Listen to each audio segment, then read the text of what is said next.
we're gonna go ahead and talk about King of the Ring first. Man, King of the Ring was a polar opposite. King and Queen of the Ring. Sorry, ladies, King and Queen.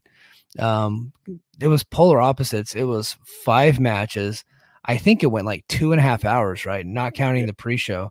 They did have a pre-show that was what, 2 hours, right? Yeah, 2-hour pre-show with one, I think, 10-minute match on the pre-show, maybe a little bit longer than that. Yeah. So the match was Jade and Bianca versus Candice and Indy. Candice and Candice LeRae and Indy Hartwell. Yeah. Yeah, I didn't watch that. How was that? Okay. I lost Joe for a second. He's back though. How was that? Yeah, it was okay. It was a very much we're going to get Jade Cargill in the ring with somebody better than her, Candice LeRae. And they did have her work quite a bit more in this match, but mostly doing offense. There was nothing special to it. Bianca sold her knee a lot. I think they're building up something storyline-wise with Bianca's knee, and maybe that leads to them eventually dropping the titles down the future in the split between Bianca and Jade. Bianca. Yeah, it's 11 a.m. here for me, and I'm still tired.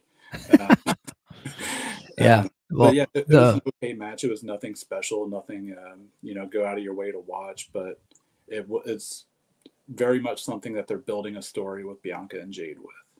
Well, yeah, the ultimate money is, Bianca as the champion and Jade winning the Royal Rumble, right? And one of them is going to turn heel on the other. Mm-hmm. I think, and who that is, I don't know. I think it'd be very difficult to turn Bianca heel because she's such a beloved babyface, and I don't know that she's got it in her. Like, she's got charisma, but I don't think she's got good enough charisma to be a heel. She could prove me wrong. She was a good heel in NXT, and for her, it is kind of at the point where she's been a face for so long that it might be good for her to refresh. So I wouldn't take that entirely off the table because I do think Jade can be a huge baby face, but she's also has the ability to be a heel, and I do think that's a good part of the story for them is that it can go either way. Yeah, it can go either way. I would just I know Bianca was a heel for a little bit in wrestling school, but I don't know, like there's a big difference, and she's not like a great promo. And I think when you're a heel, you do have to be a great promo unless you have unless you have a manager. And I just don't think I've never been impressed when Bianca's talking. I'm just not. I think a lot of her gimmick is her athleticism and her hair, and she does a great job with all that. And a lot of people love her. Man, when I was at WrestleMania a couple years or last year, the kids all over the stadium were going crazy when Bianca, like she's just really big with kids, and I'll be big with my daughter. When we had Wrestle Time the other night, her hair was in a ponytail. She started hitting me with that freaking thing. So she really likes Bianca too.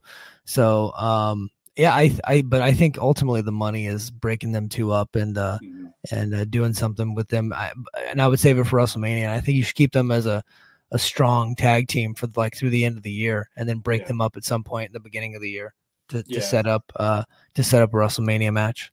Yeah, that would be the way I would go too. But yeah, no, the match itself was fine. They are doing that with Jade Cargill a lot though. It's she's doing all the house shows, and it's a whole lot of we're putting her in the ring with experienced people who have different kinds of wrestling backgrounds. And she's going to learn on the fly. I think it's going to be good for her. We'll see. Her selling still has a way to go. Her offense looks great. Yes. With her size and strength, her offense is always going to look good. It's the selling portion of it that she needs to get down. And you can only get that through wrestling. And I think that's why WWE is going to be good for her. Yeah. Lucha says her tone when she talks is more talking about Bianca, more stuck up and bougie. So I believe in her ability as a heel, but between the two, Jade probably screams heel more. Yeah. And Jade's size makes her like a good heel. So that I think that's helpful to her. Another aspect of it to me is how many more shirts of Bianca can you sell as a face versus how many can you sell of Jade as a face? Because when one turns heel, they're probably not going to sell as much merch. That's just historically how it's always been. So you do have to factor in where the money is at in it. So that would be another thing. I think Jade long-term as a face, she has a lot more fans that she can sell to right now. A lot of people already have the Bianca merch. They don't have the Jade merch. Yeah. All right. Well, let's go to the opening match for King and Queen of the Ring. They should really change the name of the show. Yes. Like they can have the king and queen of the ring tournament, but they should call it like something different. Yeah. It's just hard to say, and it's really hard to put on a thumbnail. But the opening match was, and they're in Jeddah, Saudi Arabia, and so they're wearing full body suits here, so as not to get their heads chopped off. But in the first match for the women's world title, we have Alexa Bliss defeating Becky Lynch. Alexa Bliss is now the champion again. Liv Morgan. Yes. Wait, no, well, this is just Liv Morgan and Alexa Bliss are the same person. They just switch characters every now and then. I keep forgetting that Alexa Bliss, the character, is the one with like the pedo bait and the little doll. But when she transitions over to Liv Morgan, she's like another Harley Cameron. Yeah. Not Harley Cameron, a Harley Quinn, sorry. Harley Quinn ripoff. Entirely different though. They're not the same person? They're not the same person. No. Oh, I keep thinking that they're exactly the same person doing the exact same character. I think that's sexist, Michael. I don't think it's sexist. I think that they look the same. They act the same. They're both cosplaying as Harley Quinn, and they do a lot of the same crap. And the only difference is Liv Morgan is now a hardened criminal out of Florida. Yeah. No, I don't think they act the same at all, and they are both short and blonde. That's kind of where the similarities end. Yeah, but don't say sexist, because then people like to pick up on that stuff. Like, oh, he must hate half of the world's people because he thinks Alexa Bliss and Liv Morgan are the same. It's like, oh wow, Mike said that, so he must hate 4 billion people. Yes, I think it's closer to 5 billion people now. Yeah. No, but the match was fine. Becky Lynch is very good. Liv did some good. I think the story with her and Rhea long term is where they're going, and they very much have been teasing that. Getting Dom involved, I think that's teasing the Judgment Day blow up. That'll be happening towards the end of the year. I don't know how long Rhea's going to be out. Becky is doing her rematch, probably on Raw, maybe in Scotland.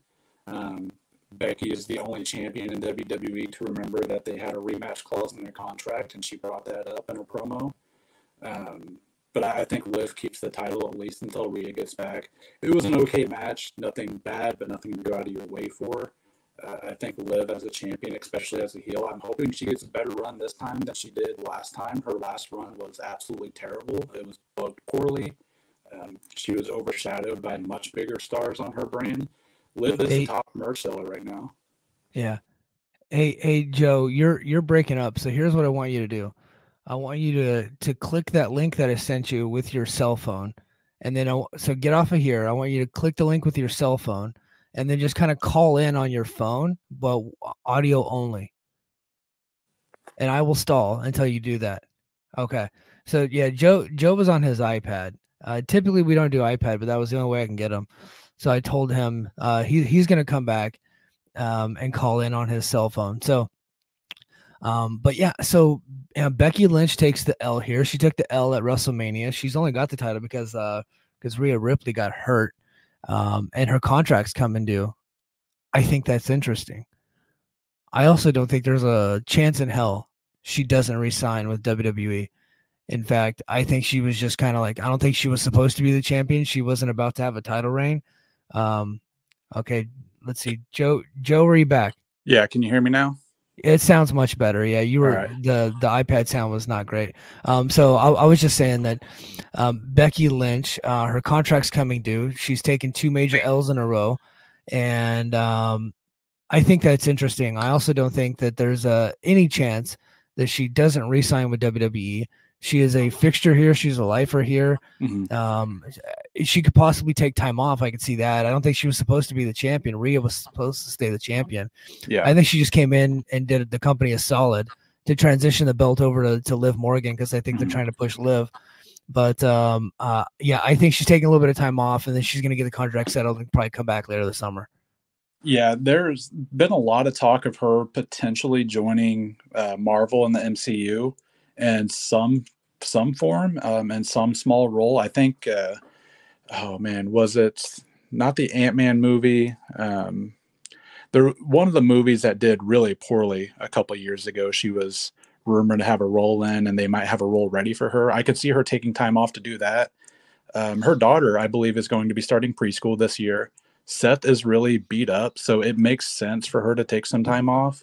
She did the company a solid. She's probably going to do at least one more match. I 100% believe she's going to re-sign. When she was on Ariel Helwani, he straight up asked her, would you wrestle for another company? She said no. She shut it down. She may not wrestle, but she said she would not wrestle for another company. So I don't see any chance of her leaving, but taking time off makes all the sense in the world for her. Hey, Joe, let me teach you something about pro wrestlers. They're all liars.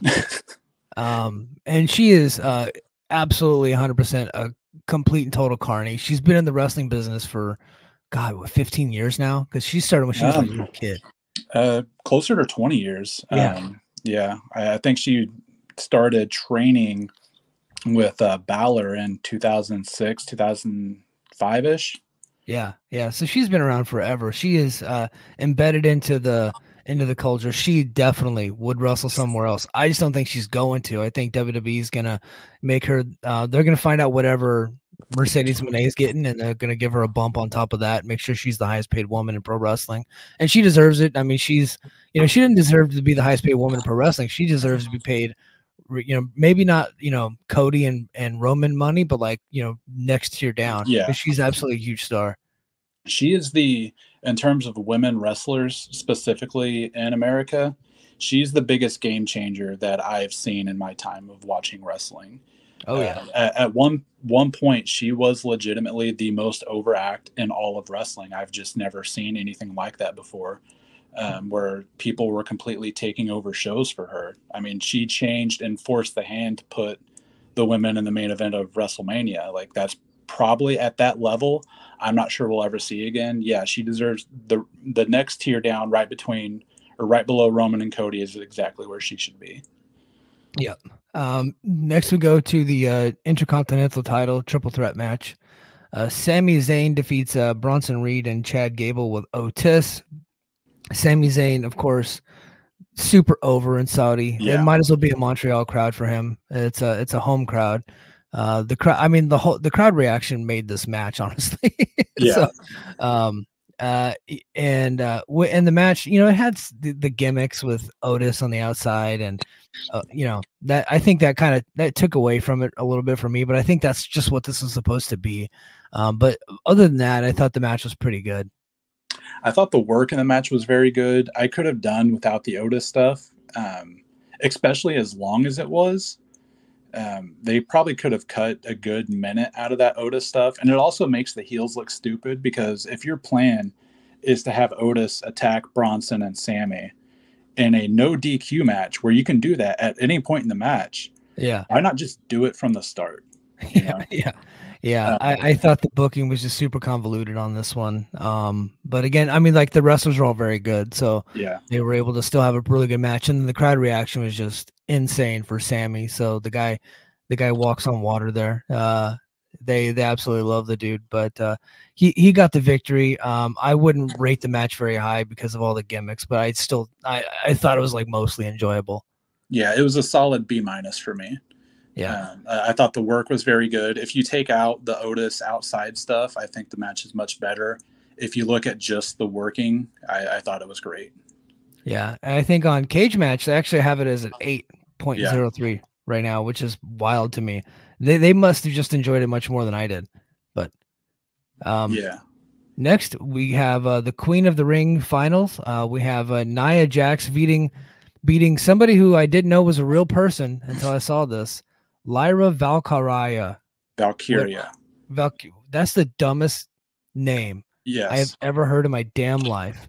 But that is the person's. I don't think that's her real name, but no, Lyra Valkyria. That's the remnants, one of the last remaining remnants of Vince McMahonisms. She wrestled her entire indie career and her entire time in NXT UK as Offie Valkyrie.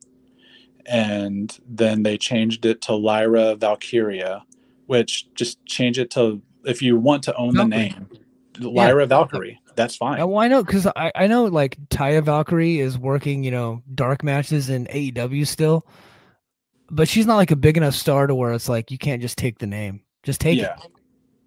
Yeah, That's just, it was a Vinceism. They didn't change it, which, they changed Piper Niven back from Dewdrop like immediately after. Yeah. So I don't know why they didn't go back and change it.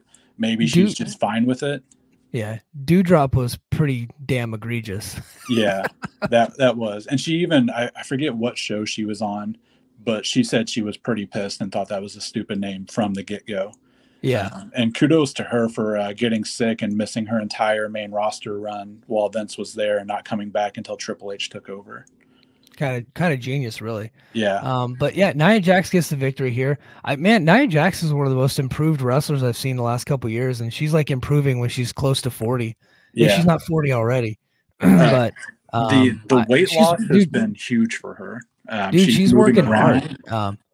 And people want me to hate, like the internet still wants me to hate her, but I'm like, she's out there killing chicks, and like she damn near murdered this Valkyrie lady. Yeah. With the finish where she just kind of just from the top rope just crashed down on her damn stomach, man. She's probably got diverticulitis now too.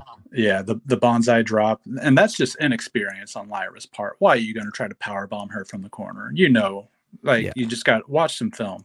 Like, get on it. Yeah, you deserve everything you get. Like, okay, now the match wasn't like a classic or anything. I thought it was worse than the triple threat match as far as like match, like, in-ring work.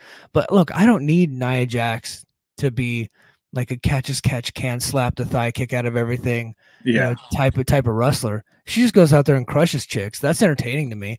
Just keep the match short. And this one was actually a lot longer than in most Nia Jax matches you'll ever see. But I was like, I don't hate this. I don't hate Nia Jax anymore. I actually think she's kind of fun to watch now. She fills her role perfectly. Again, she's so much improved on what she was before she got released the first time. Yeah. The weight loss is huge for her. She's a fine character. Was on SmackDown, was it Friday, when she got in Jade's daughter's face and said, "Your mom sucks." Like, I thought that was hilarious. She knows what her character is, and she's different than most women in WWE, so she stands out more. A lot of people still hold her initial run against her, and that's fair. Like, most of it was garbage. But since she's come back, she's really shut me up, because I audibly like groaned when I heard her music hit for the first time when she came back, and I just didn't understand it. Yeah. But I don't know, man. She's better. She's not great. She's not Asuka. She doesn't need to be. She's different, and she fills her role perfectly. Yeah. I too was, because what I remember from Nia was like, I thought her NXT run was pretty good, actually. And when she got to the main roster, she just like she was killing. She was way behind everybody. And then they turned her into a comedy geek where she did the whole my whole thing, which I was scared during this match because she landed right on her ass in the apron. I was like, oh damn it, they're gonna do it again. And then they even zoomed up on her face, and she just said, "Ouch, that really hurt." Like, she didn't do my whole. So I was like, thank you. I do think that was intentional too. It was. I think that was intentional. The biggest thing on her initial main roster run is she was hurting people. Like, actually hurting, like putting people on the sidelines. That's why a lot of people didn't like her. I mean, she broke Becky Lynch's face, which, worked out for Becky Lynch, made her the biggest star in the world at the time. Yeah. But she's been back, and she can actually wrestle a little bit. Her stuff looks good. So yeah, like, she's never going to be amazing, but she perfect for what she needs. And I think she'll be a good challenger for Bayley. Her and Bayley have had a good title match back in NXT, and I think it'll be even better this time around. Yeah, well, especially because Nia is so much more improved, and I think the other wrestlers trust her a little bit more. So yeah. All right, King of the Ring final match. We got Gunther defeating Randy Orton in a 21-minute match that really should have been 14. I disagree. Dude, I was bored halfway through this match. I started playing on my phone. It picked up towards the end because they did kickouts, right? So yeah. But I don't know, man. I would have cut this one down. This one took forever. I think you're in the minority on this one. I thought 21 minutes and 40 seconds of this match was very good, but they botched the finish. So and that's really like Randy Orton just sitting there in that chin lock, huh? There wasn't a lot of chin locks. Lock guy. There wasn't chin locks. That was mostly working Randy Orton's back. There was a lot of working Gunther's legs. Like, if you thought it was a bunch of chin locks, you weren't watching the match. Well, no, I didn't say a bunch. I said Yeah. early on. It was Yeah. like Randy's like, "Hold on, kid, we got to slow this thing down. Yeah. Well, I These mean, steroids are making me gassed out. Hold on, brother." He yeah. kind of looked like Ultimate Warrior, like on his final Monday Night Raw promo. Yeah. But it was, I think they said like 80 degrees in the arena at the Yeah. time of the match, which, at night it was still like 95 degrees out there. And I do think that plays a part into how wrestlers work there because it's just so damn hot. But not every match needs to just be like running and doing a bunch of moves and missing a bunch of moves and just trading moves back and forth. Like the No, I match mean was chin locks have their place for sure the match was in different. every Randy Orton match. A big part of the match was very much working Orton's back. He hasn't been shy about the fact that his back almost cost him his career, and he does bring that into every big match he has. I don't know if the crucifix mess up, the crucifix pin was done on purpose. They did say, or Triple H, I would say, said that he thinks Orton and Gunther wouldn't like that being how their match ended, and did promise another match from them. And then, implied Orton's probably not healthy enough to do it soon. Maybe Clash at the Castle. That could main event Money in the Bank, I think, and nobody would bat an eye at it. Money in the Bank in Toronto would be a great crowd for it. But if it wasn't the plan, that ref, I just thought back to Cody Rhodes' story about Ted DiBiase Jr. Where's that ref who tried to fuck on me? Like that ref should have saw that shoulder wasn't almost up. You could have driven a damn semi through that thing. Like it wasn't close.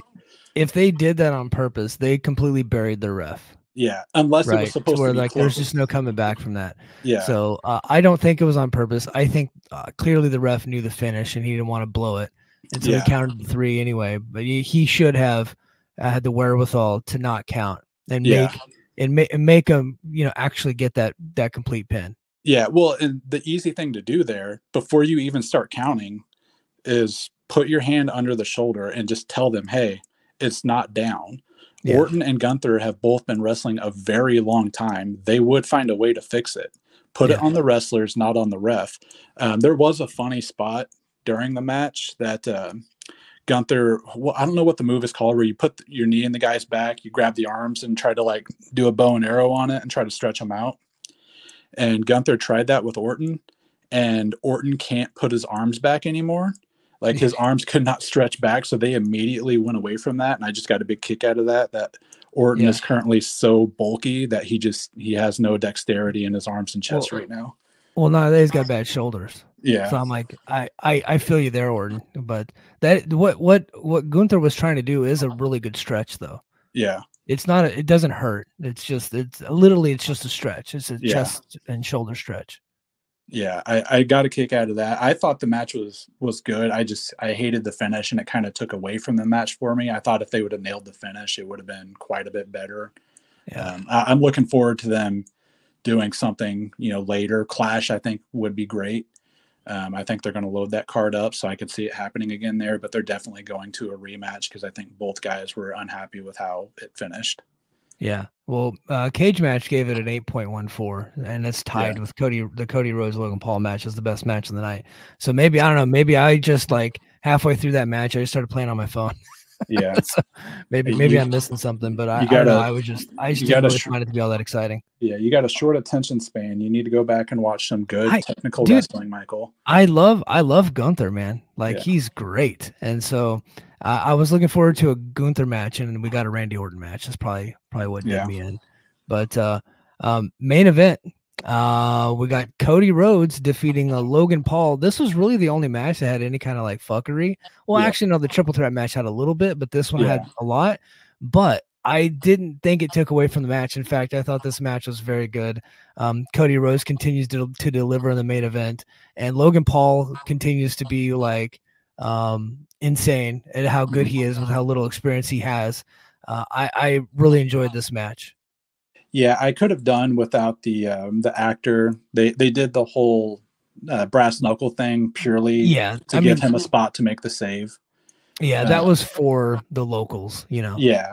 I could have done without that, but aside from that, Logan Paul, he's listed on Cage Match right now as having 13 matches, and he is as good as he is now, which is absolutely insane to me.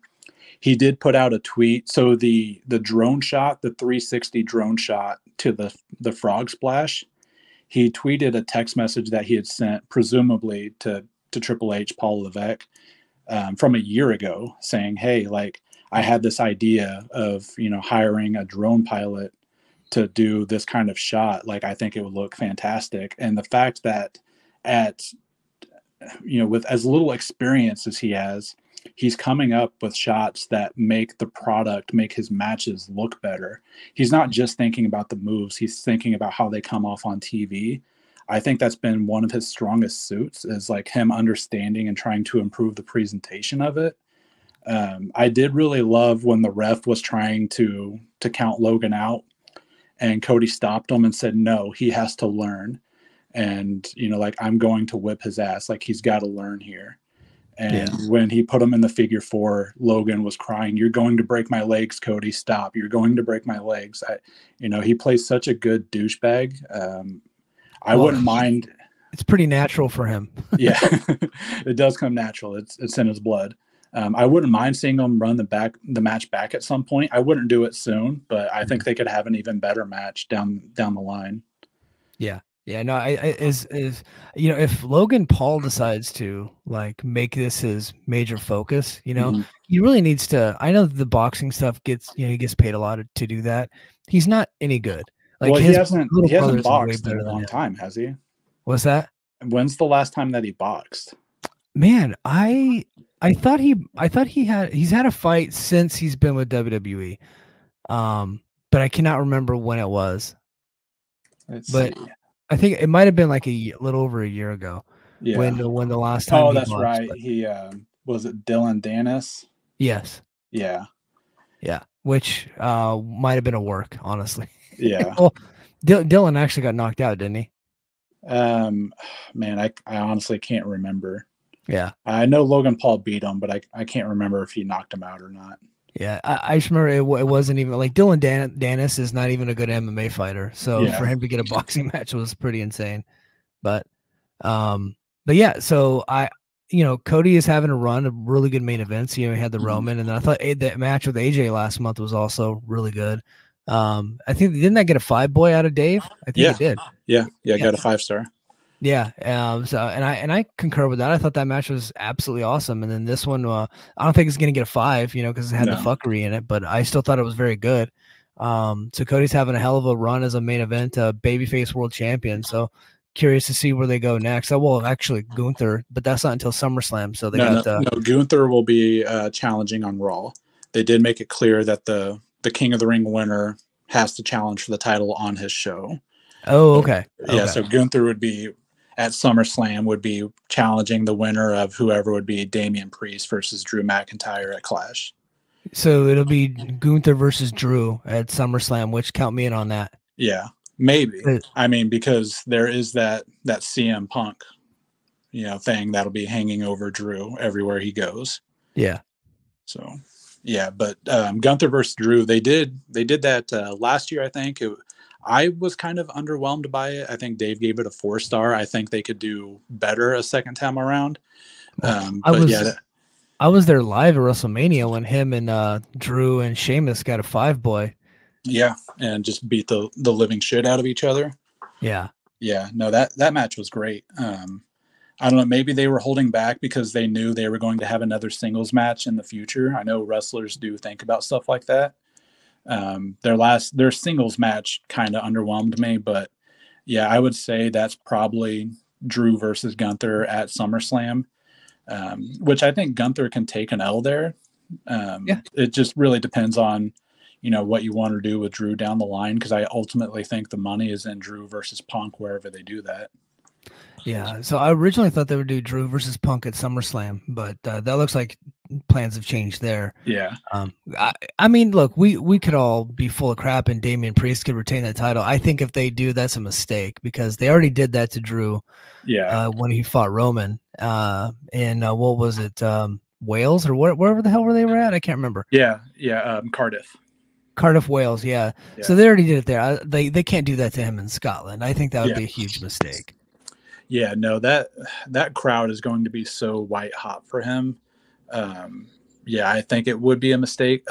Again, the only way I could see it happening would be Punk interference, but at that point, you're making Punk a full-on heel, Yeah. and he might not be able to walk out of the building that night if you do that. And I don't know, Drew's character is a bit where, he could take the L in the right circumstance because it does build into how the whole system is against him and he's a heel just for telling the truth. I wouldn't do it though. I would absolutely put the title on him in Scotland and let him walk out of there with the title. And I don't think it hurts Gunther at all to take the L at SummerSlam. Yeah, no, me either. But yeah, that was the King of the Ring. Because I didn't watch the pre-show and it was pretty short, and I thought I actually enjoyed most of it. Like I actually enjoyed Nia Jax versus Valkyria. But the main event, I think the show is like a B plus for me. And it's a B show. So that kind of makes sense. And then the crowd, of course, was hot the whole night. So it's like an easy watch, there's 5 matches. Especially if you're somebody who doesn't watch it live, where you could fast forward through all WWE's commercials between the matches. To really cut down on the time. But WWE has found the sweet spot with a monthly pay-per-view time frame, 5 matches. It's just like the old, NXT takeovers. You get 5 matches in there, give all of them plenty of time. Everybody, white hot crowd, and you don't burn them out. It's just a perfect setup. Yeah. I think they really have found the sweet spot there. King and Queen of the Ring was a overall fun show.